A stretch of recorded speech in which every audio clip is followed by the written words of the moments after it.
Hello friends, welcome to Geja's kitchen. இன்றைக்கி beetroot pakoda எப்படி செய்கிறதுன்னு பார்க்கலாம். ஒரு கப் பீட்ரூட்டை அந்த மிக்ஸி ஜாரில் போட்டுக்கோங்க.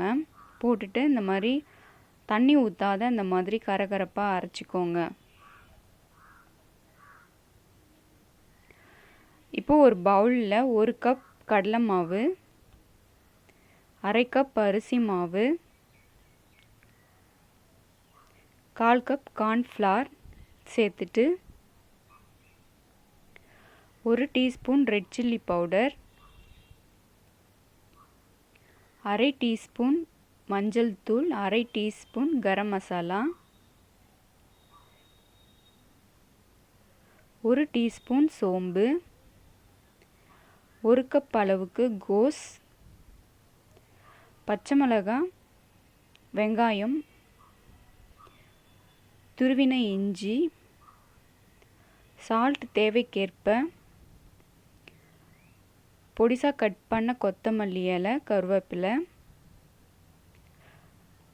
இப்போது நம்ம அரைச்சி வச்சுருந்த பீட்ரூட்டை இதில் சேர்த்துடலாம். இதை சேர்த்துட்டு நம்ம ஃபஸ்ட்டு இதை கலந்துக்கலாம்.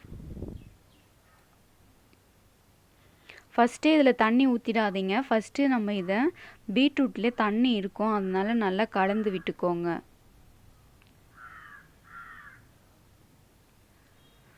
கலந்து விட்டுட்டு நம்ம தேவைக்கேற்ப தண்ணி தெளித்து நம்ம இதை பிசைஞ்சிக்கலாம்.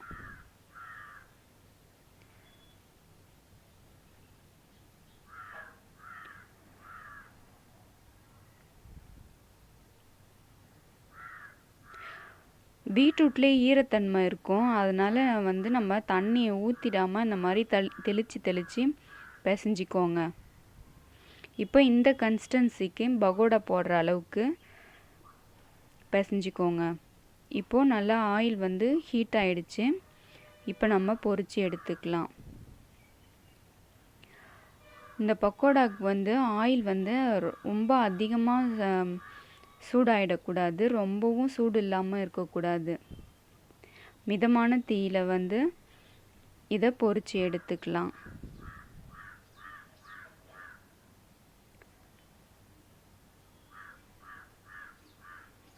இப்போ இது நல்லா வேகட்டும். நம்ம சேனலை முதல் முறையாக பார்க்குறீங்கன்னா சப்ஸ்கிரைப் பண்ணிக்கோங்க, பெல் ஐக்கானை ப்ரெஸ் பண்ணிக்கோங்க.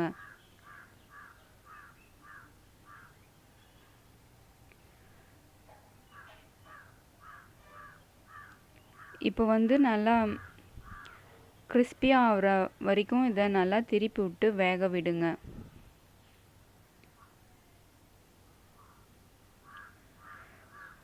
இந்த சலசலப்பு அடங்கினா தான் நல்லா வெந்துடுச்சுன்னு அர்த்தம், இல்லைன்னா கிறிஸ்பியாக நம்மளுக்கு கிடைக்காது.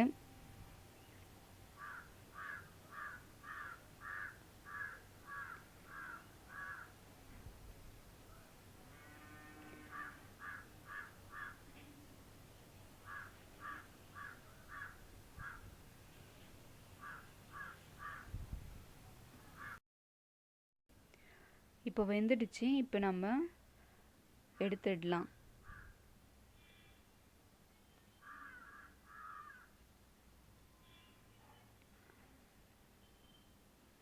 இப்போ இன்னொரு பேட்சும் போட்டுட்டு நான் காமிக்கிறேன்.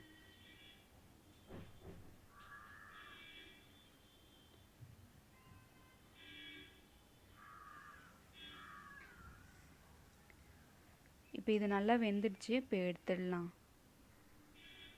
நம்மளோட சுவையான சத்தான பீட்ரூட் பக்கோடா ரெடி ஆயிடுச்சு.